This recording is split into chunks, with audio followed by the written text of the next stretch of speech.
friends, welcome to the Biological Life Sciences channel. Today in this video we are going to see the process of transcription in yeast, that is a eukaryotic cell. So let's see the transcription in eukaryotic cell. So before starting with the transcription in eukaryotic cell, we should learn what is central dogma. So as I have already told you in the earlier videos, central dogma is the basic theme or basic scheme through which a gene is expressed, in which DNA here replicates itself to form DNA. This DNA is converted into mRNA, and this mRNA is converted into proteins. Here the DNA conversion into mRNA takes place through the process of transcription, and the mRNA conversion into protein takes place through the process of translation.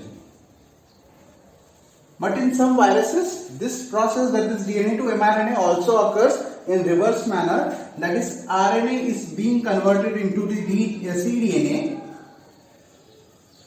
for infection. This happens in certain viruses only. So these viruses are called retroviruses, reverse transcribing viruses, and the process is called reverse transcription. So today in this video we are going to see the transcription process in eukaryotic cell. So let's start. First of all, there are different things that is required for the transcription to occur. First of all, let's see what is transcription. It is the conversion of the DNA or DNA code into a message, that is messenger RNA. DNA code is converted into a message in the form of mRNA, that is messenger RNA, and then this messenger RNA is converted into proteins when the mRNA goes out of the nuclear membrane into the cytoplasm. There this mRNA is converted into the proteins by using the ribosome through the process of translation. So today we are going to see how the DNA is converted into mRNA, what are the different things required, what is the enzyme required here. So all this we are going to cover. Okay, so first of all, let us see what are the requirements of the transcription process. First and foremost important thing is the RNA polymerase enzyme. In eukaryotic cell, there are three types of polymerase: RNA polymerase 1, RNA polymerase 2, and RNA polymerase 3. So it is called as DNA dependent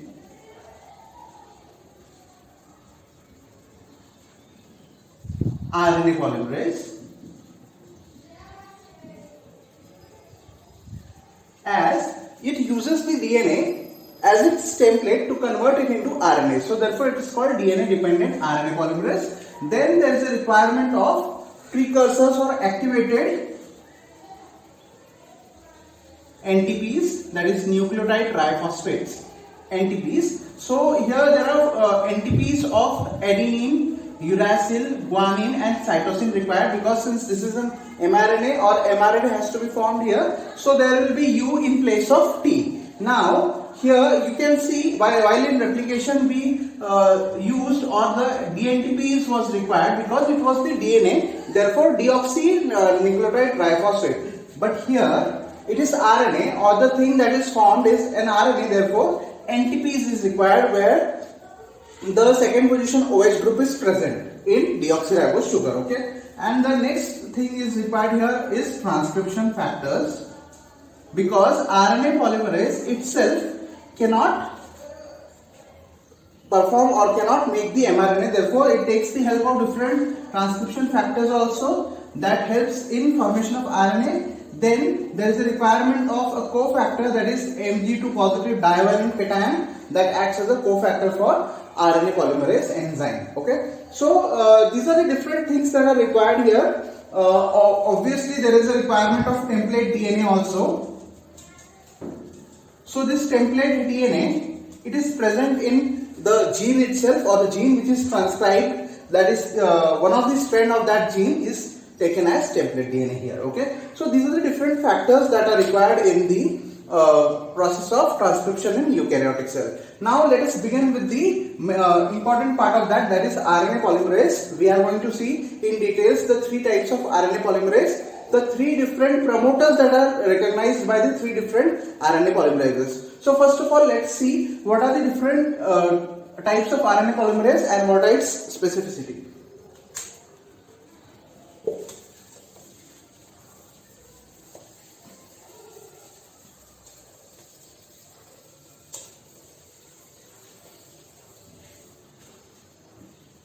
Now let us discuss the different types of RNA polymerases in yeast cell or in eukaryotic cell. There are around 5 different types of RNA polymerases. The RNA polymerase 1, it is required for synthesis of pre-rRNA, that is ribosomal RNA. It is required for synthesis of 18S rRNA, then 5.8S rRNA and 25S rRNA, and it varies greatly in sequence in different organisms. The RNA polymerase 2 is the main enzyme that is required for synthesis of genes, that is functional mRNA is prepared from that, and this mRNA can be converted into the proteins. So this is the main enzyme which does the process of transcription or formation of mRNA for lots of genes or all genes. It is a big subunit, multi-subunit enzymes. There are 12 subunits present. So the largest subunit is RBP1. It is the largest subunit. Approximately it is similar to the beta subunit of the RNA polymerase present in bacteria. Then RBP2, it is similar to the function, that is to the beta dash subunit from the RNA polymerase in bacteria, and RBP3 and RBP11, these two subunit is homolog to the alpha 1 and alpha 2 subunit of the RNA polymerase in bacteria. So this is the main enzyme that we are going to study in details. Now RNA polymerase 3, this enzyme is required for the tRNA synthesis, tRNA, that is transfer RNA synthesis. So the genes for this RNA is present inside the nucleolus, and the RNA polymerase 3 is required for the synthesis of tRNA. Then 5S rRNA is also synthesized by the RNA polymerase 3 and other specialized RNAs which are present in cell. And the main thing is the promoter which is required for RNA polymerase 3 has majority of its part lying in the gene itself. Other two promoters are not like that. Means the promoter for RNA polymerase 1 and RNA polymerase 2, the promoter lies upstream to the +1 site, that is start site of the gene. But here the promoter lies within the gene, or some part lies within the genes. Okay, so we are going to see the promoter in details here. Then RNA polymerase 4 and 5 are not common polymerases. These are found in plants. It is required for the formation of siRNA, that is small interfering RNA. It is present in plastids and mitochondria and chloroplasts, that is different cellular organelle, and this is required for the synthesis of genes in different organelle. So and these are not widely studied also. The most widely studied RNA polymerase is RNA polymerase 2, as this is a very important enzyme. So let's discuss the RNA polymerase 2 in a bit details. Now let us discuss in details the RNA polymerase 2, that is the main enzyme in case of eukaryotic cell that is responsible for gene synthesis. So it's a 550 kilodalton molecular weight enzyme, and it has 12 subunit core. Okay, so when the 12 subunits are present alone, it's called as a core enzyme, that is only the enzyme. And when it is along with the general transcription factors, that is GTF, it is called as a holoenzyme. So its largest subunit is RBP1, that resembles to the beta dash subunit of the bacterial RNA polymerase, as I already told you. A special feature is there in this polymerase, that is CTD. CTD is called carboxy terminal domain. Here it has a heptapeptide that is repeated up to 52 times. So this is the actual heptapeptide here, which starts with tyrosine and ends with serine. So this peptide, it separates from the main enzyme body, and it is like a loop outside, and it helps in initiation. How it does, I'll tell you. See, there is a presence of serine at the 5th position. Okay, so when the serine at the 5th position of this amino acid, after the formation of initiation complex, is phosphorylated, then only the initiation of the gene synthesis or the transcription of the gene synthesis takes place. Okay, so it acts as a initiating point or initiating signal, where after the phosphorylation of the 5th serine in this heptapeptide present in the carboxy terminal domain, the initiation of the mRNA synthesis takes place. So these are the key features of the RNA polymerase enzyme. Now let us discuss the different types of promoters of all the three enzymes, that is RNA polymerase 1, RNA polymerase 2 and RNA polymerase 3. So let's discuss the promoters and what are the different regions that are present in the promoters and how these promoters helps the RNA polymerase enzyme to bind at the specific position. Now we are seeing the different types of promoter that is required for the different three enzymes that is present in eukaryotic cell. First of all, we will be discussing with the RNA polymerase 1 promoter. Now you know the promoter, it's a sequence that is present at the starting of a gene. Why it is important? Because this sequence is very important for the RNA polymerase enzyme as well as the general transcription factors that are required in the transcription process to bind at this place. First of all, the transcription factor bind at this place recognizes this sites, different sites, binding sites, and then RNA polymerase comes and binds at this position. And it recognizes the sequence and then the transcription starts. Okay. So one thing to note here is that is very important is the +1 site. +1 site is the actual site from where the gene starts. Okay. So when we go inside the gene, now from +1, +2, +3 like this, the part will be inside the gene here. So I am showing you the double helix here. This is the first double helix, second, third, fourth, fifth, sixth. So I have mentioned the directions also here. You can see in the first place here.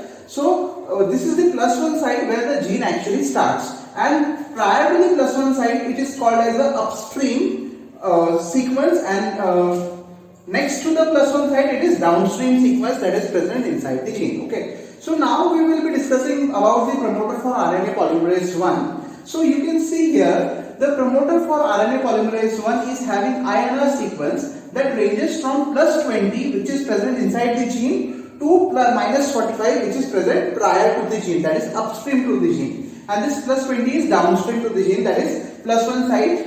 After the +1 site, it is there. So some part of the promoter lies inside the gene also. So this sequence is recognized by the RNA polymerase 1, and here there is another sequence that is from -30 to -70. It is called as upstream control element. That is also a very important sequence that is required for recognition by RNA polymerase 1 and the different transcription factors that are associated with it. Okay. So this one is the promoter that is required for the RNA polymerase 1 enzyme. Now let us see the promoter that is required for RNA polymerase 2 enzyme, and this is an important enzyme that we are going to see in details, or we are going to see the transcription process using this enzyme, that is this promoter. Okay. So this RNA polymerase 2 promoters, to see carefully here, you can see there are three important sites here. Okay. First site, it ranges from +10 to -10. Okay. So here it is INR sequence, that is initiation recognition sequence or initiation site recognition sequence. So it is present right at the +1 site, from +10 this side to -10 this side. Okay. So here there is a start site which starts with generally A base. Okay. The template strand should have A in it. Okay. And now upstream to that there is the presence of -30 to -60 sequence. This is called as Tata box. Okay. So this also is called as a Hogeness box. Hogeness box because scientist Hogeness has discovered this sequence. Okay. So therefore it is also called as Hogeness box. Okay. In case of prokaryotic cell, it's called Pribnow's box, that is present at -10 site. Here it is present at -30 to -60. So it is called Hogeness box. This is also a very important site for the Tata binding protein, that is the general transcription factor that we are going to see now in initiation. Okay. So now after that, upstream to this, -80 to -120, there is the presence of upstream control element, that is also an important site, and these three sites helps in the general transcription factors as well as the RNA polymerase 2 enzyme to bind at this position. Okay. So once the RNA polymerase binds at this position, it opens up the helix from here. The different subunits involved here opens up the helix that forms a transcription bubble, and now the assembly, this initiation assembly is ready to start the transcription. Okay. So let's see now the promoter that is required for RNA polymerase 3 enzyme. There are three different promoters that are required for RNA polymerase 3 enzyme. You can see here the promoter of number 1, number 2, number 3. Okay. So in the promoter number 1, so all these three promoters are recognized by RNA polymerase 3 enzyme. Okay. The promoter number 1 is having entire promoter sequence inside the gene. That is what I was telling when I was talking about RNA polymerase 3 enzyme. Okay. So you can see here the entire promoter recognition site is present inside the gene. That is from +1 site downstream to the +1 site, means it is present inside the gene. Okay. So here there are two boxes, boxes A and boxes B, that are the different stretch of nucleotides that are recognized by the RNA polymerase 3 enzyme. It can recognize from box A +60 to +90, box B +140 to +160. Okay. Similarly, in the second promoter, there are two boxes here. It is +20 to +40. Okay. So you can recognize this site within this range, that is box A, and then box B +80 to 110. Okay. Then again, in the third type of promoter for RNA polymerase 3 enzyme, there are two sequences. First is the Tata box like sequence that is present from -10 to -30, just upstream to the +1 side, and then there is a PSE element that is present -50 to -80. This is called proximal sequel element. This is also required for the recognition by RNA polymerase 3 enzyme. So these are the different types of promoter that are required for the processing or for the binding of general transcription factors as well as the RNA polymerase enzyme to the promoter site. And after the binding, the initiation will occur, and then the elongation will occur after that. Okay. So let's now see how the initiation occurs and how the general transcription factors bind at this promoter site. Let's see now how the initiation process occurs. This is the promoter for the RNA polymerase 2 as we have seen. You can see here there is the presence of INR sequence, that is initiation recognition sequence, and here in the INR sequence there is +1 site. So here in this place there is +1 site. Okay, and then upstream to this there is Tata box and then upstream control element. Okay, so there are number of transcription factors that comes and binds at this position. The first transcription factor that recognizes the Tata box and INR sequence is Tata binding protein, TBP. Then after that TX second B binds at this position. Then transcription factor second D. After that transcription factor second F. Then transcription factor second F is always in association with the RNA polymerase 2 enzyme. Then transcription factor second E, and then transcription factor second H. Here we are talking about transcription factor second because these are the transcription factors that are associated with the RNA polymerase 2 enzymes. So therefore transcription factor second, like that we are calling it. Okay. So this whole assembly of the RNA polymerase enzyme along with the transcription factors is called holoenzyme, and when only we are talking about the RNA polymerase enzyme, it is called core enzyme. Okay. So now let's see how the binding takes place. First of all, this below subunit, you can see this is Tata binding protein that binds to the Tata box from below, and above that the transcription factor second B binds. Okay. Then on this side there is a binding of transcription factor second A, and above that transcription factor second D binds here, and there is this RNA polymerase is always in association with one factor, that is transcription factor second F, and this is the whole this whole big subunit, that is this is the RNA polymerase 2, and the RNA polymerase 2 has a outgrowth from the main body. This is carboxyl terminal domain that we have discussed. Here there is a 52 repeats of heptapeptide that helps in initiation of transcription when this is phosphorylated at 5th serine. Okay, and below here there are two factors, transcription factor second E and transcription factor second H. So I will tell you the role of these all different transcription factors now. So first of all, the Tata binding protein, this helps in recognition of Tata box present at this and recognition of INR sequence also. The transcription factor second B, it binds to the TBP along with the Tata box and recruits the RNA polymerase 2 enzyme along with the transcription factor second F. Then transcription factor second E, this helps in binding of transcription factor second H. This helps in binding of transcription factor second H, and it has ATPase activity, that is hydrolysis activity. So this recruits the new nucleotides of RNA that is added here. It hydrolyzes the NTPs into NMPs and binds to the mRNA. So it has ATPase activity, and then helicase activity also is present with this. That is, this breaks the double helix, and this double helix is unwinded or opened by transcription factor second H that helps in opening the helix, and this also phosphorylates the carboxy terminal domain. Okay, so this helps in the starting of the transcription here. And then the remaining factors is TF second, D and A. These two factors helps in binding to the upstream control element that turns the DNA like this. It loops the DNA like this, and the upstream control element that is present on the upstream side binds to this TF second D and TF second A. So these two helps in the stabilization of the whole initiation complex.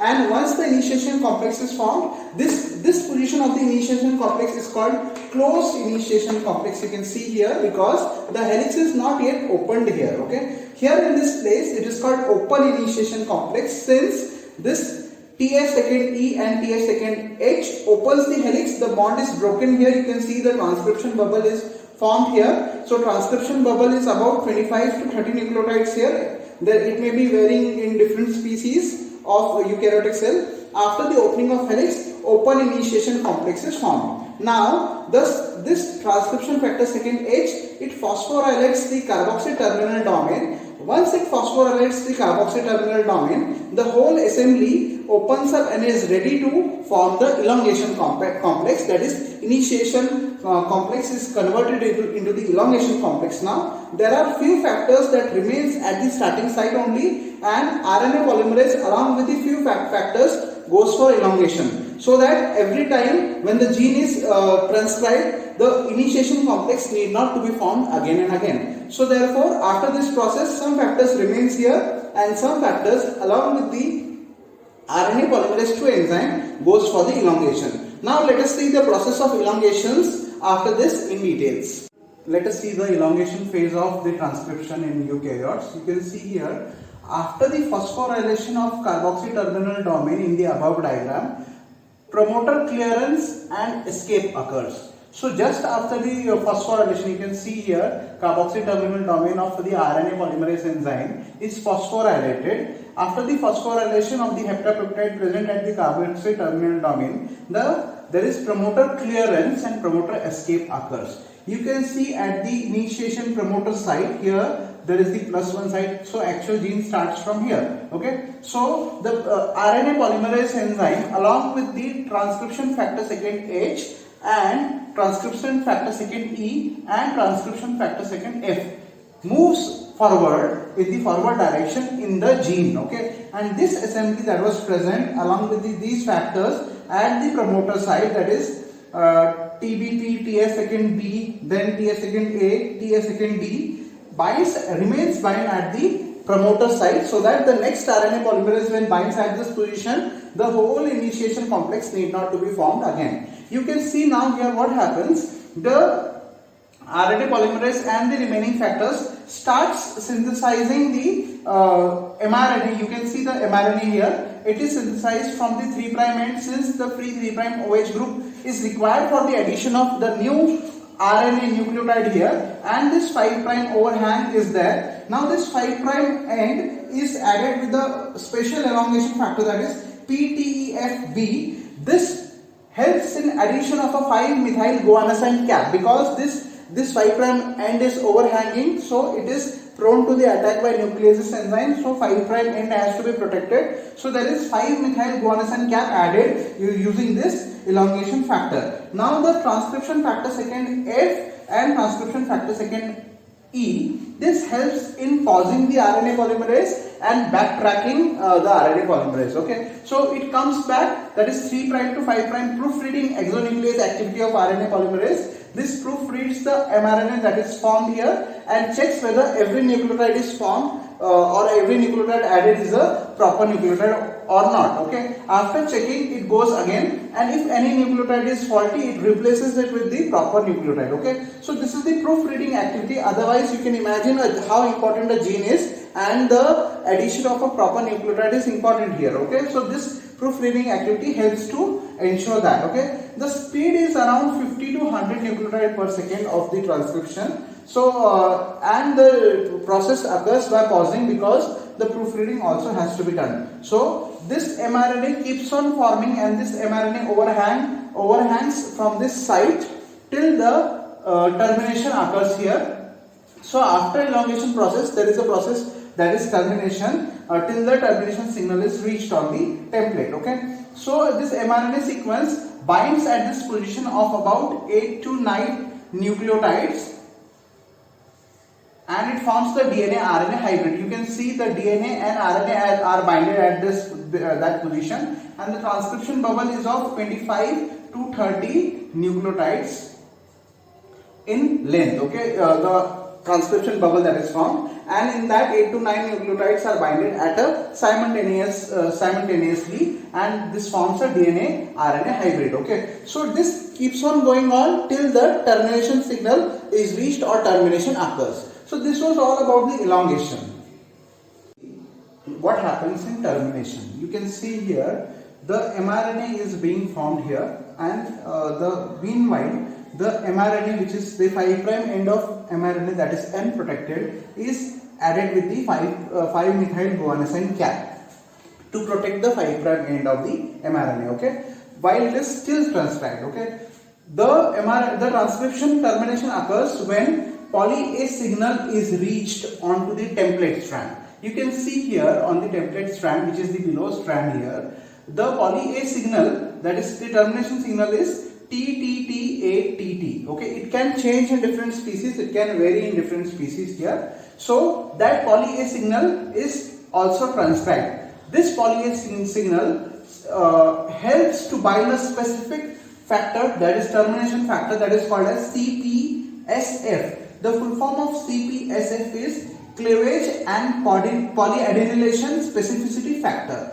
Now what this factor does, it just binds about 20 nucleotide after the transcription of this poly A signal. Okay, so exactly at the 20 nucleotide where the gene ends, this CPSF binds at this position here, and it cleaves the mRNA, leaving the mRNA. Okay, now this CPSF also dissociates or changes the interaction of the RNA polymerase enzyme with the template strand here, and dissociates the RNA polymerase with TS2F and TS2H, TS2E also. Now the dissociation takes place here, and the DNA recoils. Now what happens? The whole assembly dissociates here, and only the mRNA remains. Now this is the mRNA, you can see here. Now this mRNA is added with a new polymerase that is called as a poly A polymerase.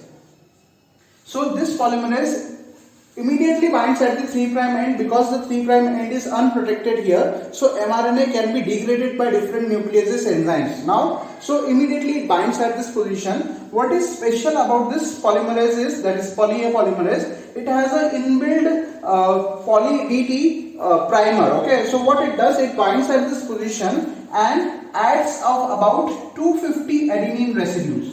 250 base pairs of adenine it adds here. Okay, so now this is the poly A tail that is attached to the 3' end. Okay, so these two, that is formation of 5' guanosine cap and the poly A tail, is a part of the post transcriptional modifications that we are going to see in details afterwards.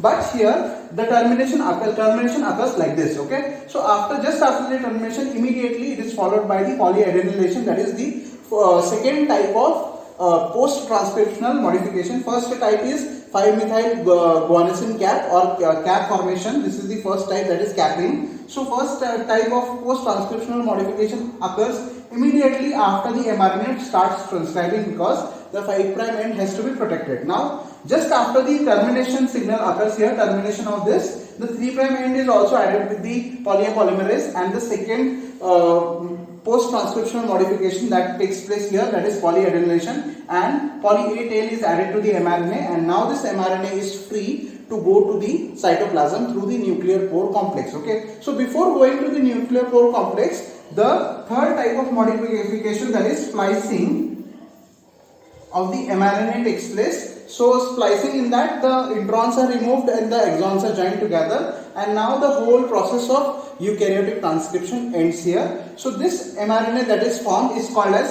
hnRNA. It is called as hnRNA, that is heteronuclear RNA, because it is yet to be spliced, because it has introns and exons, therefore it is called as hnRNA. Now when the post-transcriptional modification happens, after that it will be called as the snRNA, because it is small nuclear RNA, because it has been removed with the all kinds of introns, and then RNA is now free to move to the nuclear pore complex, and from then on it will go to the cytoplasm in the ribosome.